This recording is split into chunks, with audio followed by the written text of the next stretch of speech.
Welcome to my English class with Sanjay Jha. দেখো, তোমাদের মাধ্যমিক পরীক্ষাতে যে গ্রামারটা থাকে 1 into 3, মানে 3টা গ্রামার করতে হয়। সেই 3টা গ্রামার নিয়ে প্রত্যেকেরই টেনশন থাকে যে কি পড়বে।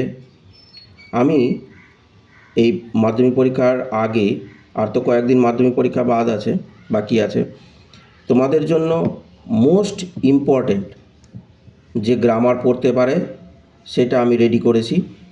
এই বিভিন্ন নিয়ম তোমরা দেখে নিলে আশা করছি তোমাদের তিনেই পাবে। এই 3 মার্কস তোমাদের ছুটবে না। চলো দেখা যাক।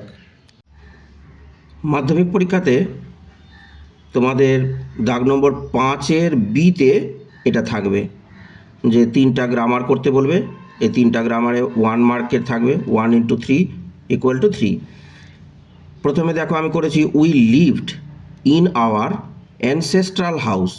একে কমপ্লেক্স করতে বলেছে, তাহলে কমপ্লেক্স করতে গেলে একটা মেন ক্লজ আর এক বা একাধিক সাব ক্লজ বা ডিপেন্ডেন্ট ক্লজ থাকতে হবে। তো এই অ্যানসেস্ট্রাল হাউসটাকে ভেঙে নিতে হবে। তাহলে we lived in the house which belonged to our ancestors. অ্যানসেস্ট্রালটাকে করতে হবে তোমাদেরকে অ্যানসেস্টার্স, পূর্বপুরুষদের, ANCESTORS। এই হলো একটা main clause. We lived in the house, এটা হলো মেন ক্লজ। আর which belonged to our ancestors, এটা হলো সাব ক্লজ বা ডিপেন্ডেন্ট ক্লজ। তাহলে এটা কমপ্লেক্স সেন্টেন্স হয়ে গেল। Serial number 2, the poem is too simple to need an explanation. Remove too, এই টুটাকে উঠিয়ে দিতে বলছে। আর TOO বলবে যে TOOটাকে উঠিয়ে দাও। আর নিয়মে তোমাদেরকে TOটাও উঠাতে হবে। তাহলে করতে হবে কি, যে এই অক্সিলারি ভার্ব পর্যন্ত লিখতে হবে। দি পোয়েম ইজ, তারপরে TOO সমান হয় সো লিখবে নয়তো ভেরি লিখবে, ওই জন্য তার নিচে TOO লিখেছি। যে কোনো একটা লিখবে, the poem is so simple বা the poem is very simple, যে কোনো একটা লিখলে। আর তারপরে এই TOOর পরে যে শব্দটা আছে সিম্পল, সেটা বসালে তারপরে এক্সট্রা দুটো ওয়ার্ড তোমাদেরকে লিখতে হবে, একটা দ্যাট, আর তারপরে এই শুরুতে যে সাবজেক্ট আছে তার প্রোনাউন। যদি প্রোনাউন ইট থাকতো তো ইটই লিখতাম, তো দ্যাটের পরে ইট লিখলাম। তারপরে নিডটাকে নিডস করতে হবে, যেহেতু ইট যে আছে থার্ড পারসন সিঙ্গুলার নাম্বার, তাই ভার্বের শেষে এস বা ইএস লাগাতে হয়। যেরকম আমরা পড়েছি হি গোস, ওই জন্য ইট নিডস করতে হলো। আর নো এক্সপ্লেনেশন, কারণ আমরা জানি যে TO সমান যদি ইজ থাকে তাহলে ক্যান নট বা নেগেটিভ হয়, তো তাই নো লাগাতে হলো, নো এক্সপ্লেনেশন। তাহলে পুরো অ্যান্সারটা কী হলো, the poem is so simple বা the poem is very simple that it needs no explanation. এবার question number 3, the snail does not fear to fall. এটা অ্যাফার্মেটিভ করেছি, তো এটা নেগেটিভ আছে, এই যে নট আছে, এটা নেগেটিভ আছে এই লাইনটা। তাহলে অ্যাফার্মেটিভ করতে গেলে কী হবে, not fear, does not fear, তাহলে কী হবে, ফিয়ারলেস, এক কথায়। তাহলে দি স্নেল ইজ, এই ডাজ দেখে বুঝলাম যে ভার্বটাকে প্রেজেন্টে রাখতে হবে। দি স্নেল ইজ ফিয়ারলেস টু ফলটাকে কী করতে হবে, ফ্রম ফলিং। তাহলে এটা অ্যাফার্মেটিভ হয়ে গেল যে শামুকটি পড়তে আর ভয় পায় না। I am sure of his success, এটা হচ্ছে কমপ্লেক্স। তাহলে করতে হলো কি, যে I am sure that he will succeed. I am sure, এটা প্রিন্সিপাল ক্লজ বা মেন ক্লজ আছে, আর দ্যাট হি উইল সাকসিড এটা ডিপেন্ডেন্ট ক্লজ বা সাব ক্লজ। তাহলে এটা কমপ্লেক্স হয়ে গেল। এর মানেটাও ঠিক থাকবে। ট্রান্সফরমেশনে শুধু গঠনের পরিবর্তন হয়, চেহারার পরিবর্তন হয়, কিন্তু মিনিং মানে মানের কোনো পরিবর্তন গ্রামারে হয় না। তারপরে 5 নম্বরে হচ্ছে সি কিল্ড হারসেলফ, এই একটা ভয়েস চেঞ্জ। এই ভয়েস চেঞ্জটা কি, যে দেখো প্রথমে প্রোনাউন থাকে, তারপরে ওর সেলফ ফর্ম থাকে। আমরা কি করেছি ভয়েস চেঞ্জে, যে প্রথমে অবজেক্ট সাবজেক্ট হিসাবে আসে আর সাবজেক্ট অবজেক্ট হিসাবে চলে যায়, কিন্তু সেলফ ফর্ম দিয়ে যখন দিবে তখন তোমাদেরকে চেঞ্জ করতে হবে না। যে শুরুতে আছে প্রোনাউনটা সেটা থেকেই যাবে, আর যে শেষে আছে সেলফ ফর্মটা সেটা শেষেই থেকে যাবে। তাহলে সি কিল্ড এটা সিম্পল পাস্ট টেন্সে আছে, এই সাবজেক্টের পরে ভার্বের পাস্ট ফর্ম আছে, তাহলে সি এর পরে কি বসলো ওয়াজ। আর এই কিলটা কিন্তু পাস্ট না, এই ওয়াজের পরে ভার্বের পিপি, কারণ কিল্ড ভার্বের পিপিতেও কিল্ড হয়, বাই হারসেলফ বসে গেল। Serial number 6, a soldier should not be afraid. একজন সৈনিকের ভয় পাওয়া, অ্যাফ্রেড মানে ভীত হওয়া উচিত নয়। অ্যাফ্রেড অফ ডেথ, একে এক্সক্লামেটরি সেন্টেন্স করতে গেলে করতে হবে কি, বিস্ময়বোধক করতে গেলে এ সোলজার বসে যাবে, এ সোলজারের পরে কিন্তু কমা দিতে হবে, তারপরে অ্যান্ড অ্যাফ্রেড অফ ডেথ বলে বিস্ময়বোধক চিহ্ন, দাড়ি আর ওর নিচে ফুটকি, a soldier comma and afraid of death. একজন সৈনিক আর মৃত্যু দেখে ভয়, তার মানে একজন সৈনিক কখনোই মৃত্যু দেখে ভয় পায় না। 7 নম্বর হচ্ছে it is foolish to waste time. এটা নির্বুদ্ধিতার সময় নষ্ট করা। ইন্টারোগেটিভ মানে কোশ্চেন করতে হবে, প্রশ্ন করতে হবে, তাহলে করতে হবে কি, হু ওয়েস্টস টাইম, কে সময় নষ্ট করে, তার মানে সময় নষ্ট করাটা বোকামি, কেউ সময় নষ্ট করা, কারো সময় নষ্ট করা উচিত নয়। তারপরে 8 নম্বর, the cat is an unintelligent animal. ফুলস্টপের পরে দ্বিতীয় লাইনটা হচ্ছে মোস্ট পিপল থিঙ্ক ইট। যদি দেখো যে বাক্যের শেষে সো আছে কি ইট আছে কি দিস আছে বা কখনো কখনো দ্যাট দেওয়াই থাকে, তখন ওই ইট সো দিস এটাই দ্যাট হবে। আর এই সেন্টেন্সটাকে প্রথমে লিখতে হবে জয়নিংয়ের সময়ে। তাহলে কি হলো, মোস্ট পিপল থিঙ্ক দ্যাট লিখে প্রথম লাইনটা, দি cat is an unintelligent animal. দেখো মোস্ট পিপল থিঙ্ক দ্যাট, এই দি ইটটা দ্যাট হলো, তারপরে প্রথম লাইনটা বসে গেল, দি cat is an unintelligent animal. 9 number, it was raining heavily when she reached home. Split করতে বলছে, এটা একটাই সেন্টেন্স আছে, যতটা ভার্ব থাকবে ততটা সেন্টেন্স, সিম্পল সেন্টেন্স তোমাকে করতে হবে। তাহলে এখানে দেখতে হবে কি, যে পরপর ঘটনাটা তোমাকে সাজাতে হবে, যে প্রথম লাইনটাই যে প্রথমে লিখে দিতে হবে তা না, ঘটনাটা দেখতে হবে যে পরের লাইনটা, পরের অংশটা কি আগে আছে, তো এখানে তাই আছে যে সি রিচড হোম, সে বাড়ি পৌঁছেছিল, ফুলস্টপ, আর প্রথম অংশটাই পরে লিখতে হবে, ইট ওয়াজ রেনিং হেভিলি দেন, তখন খুব জোরে বৃষ্টি পড়ছিল। তাহলে দুটো বাক্য হলো, এই স্প্লিট হয়ে গেল। এই স্প্লিটটাকে আবার জয়েন করতে গেলে তখন প্রথম লাইনটা হবে, উপরের লাইনটা। 10 নম্বর হচ্ছে Hena thought that she could win the race. Hena ভেবেছিল যে সে এই রেসে জয়লাভ করবে।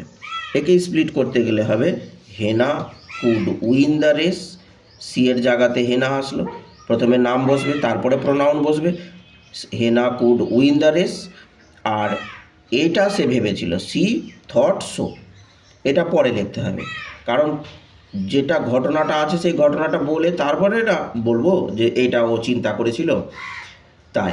11 নম্বর হচ্ছে smoking is injurious to health. ইনজুরিয়াসের পরে কিন্তু টু বসে, ধূমপান স্বাস্থ্যের পক্ষে ক্ষতিকারক। তো এই ইনজুরিয়াসটা এখন অ্যাডজেক্টিভ ফর্মে আছে, এই ইনজুরিয়াস অ্যাডজেক্টিভ ফর্ম, কিন্তু একে টার্ন ইনটু ভার্ব ফর্ম, এই ইনজুরিয়াসটাকে ভার্ব ফর্ম করে বাক্যে লিখতে বলছে। তাহলে ইনজুরিয়াসের প্রথম ভার্ব ফর্ম আমাদের জানতে হবে, ইনজুরিয়াসের ভার্ব ফর্ম হলো ইনজিওর। এবার স্মোকিং বসলো, এই ইজ আর বসবে না, কারণ এই প্রিন্সিপাল ভার্ব হিসাবে চলে আসবে ইনজিওর। আর স্মোকিং হলো third person singular number, present টেন্সে আছে ইজ দেখলাম, এই প্রেজেন্ট টেন্সে থাকার জন্য ইনজিওরের শেষে ইনজিওরস করতে হলো, যেহেতু আমরা হি গোজ পড়েছি, হি ডাজ পড়েছি, ওই জন্য স্মোকিং ইনজিওরস, তারপরে হেলথ। 12 নম্বর হচ্ছে he had a narrow escape turn into adverb form. এই ন্যারোটা অ্যাডজেক্টিভ ফর্মে আছে, কিন্তু একে অ্যাডভার্ব করতে হবে, তাহলে ন্যারোর সঙ্গে এল ওয়াই লাগাতে গেলেই, অ্যাডজেক্টিভের সঙ্গে এল ওয়াই লাগাতে গেলেই অ্যাডভার্ব হয়ে যায়।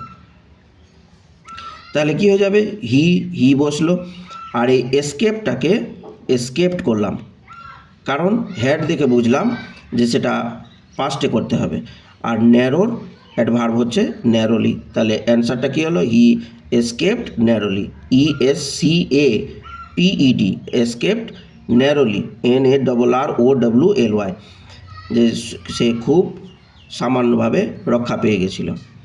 13 নম্বর হচ্ছে degree, comparative, a donkey is not duller than he, আর ব্র্যাকেটে ইজ লেখা আছে। এই পজিটিভ ডিগ্রি করতে বলে যখন ফার্স্টের সঙ্গে লাস্টের সরাসরি তুলনা করে তখন উল্টে দিতে হয়, এ ডাঙ্কির জায়গাতে হি চলে আসবে, আর ডালার দেনটা করতে হবে কি যে অ্যাজ ডাল অ্যাজ, আর নটটা উঠিয়ে দিতে হবে। তাহলে কি হলো, শেষে দেনের পরে দেখো হি আছে, এই হি ইজ বসে গেল। তারপরে ডালার দেনটা কি হলো, অ্যাজ ডাল অ্যাজ, পজিটিভে as plus adjective plus as হয়, বা so plus adjective plus as হয়। সো অ্যাজ দিয়েও করতে পারো, he is so dull as, এরকমও করতে পারো। আর তারপরে এই এ ডাঙ্কি, তাহলে he is as dull as a donkey. 14 নম্বর, we must do it, use infinitive. তোমাদের একটা ইনফিনিটিভ আসার সম্ভাবনা আছে, তো ইনফিনিটিভ করতে গেলে এই মাস্টের জায়গাতে তোমাদের করতে হবে কি হ্যাভ টু লাগাতে হবে, কারণ ইনফিনিটিভ সবাই টু প্লাস ভার্ব। তাহলে উই হ্যাভ টু, তারপরে টু এর পরে তো ভার্বের প্রেজেন্ট ফর্ম বসে, ডু ইট বসে গেল, we have to do it. Question number 15, 15 number, only students are allowed here, কেবলমাত্র ছাত্রছাত্রীদেরকে এখানে অ্যালাউ করা হয়। একে নেগেটিভ করতে বলেছে।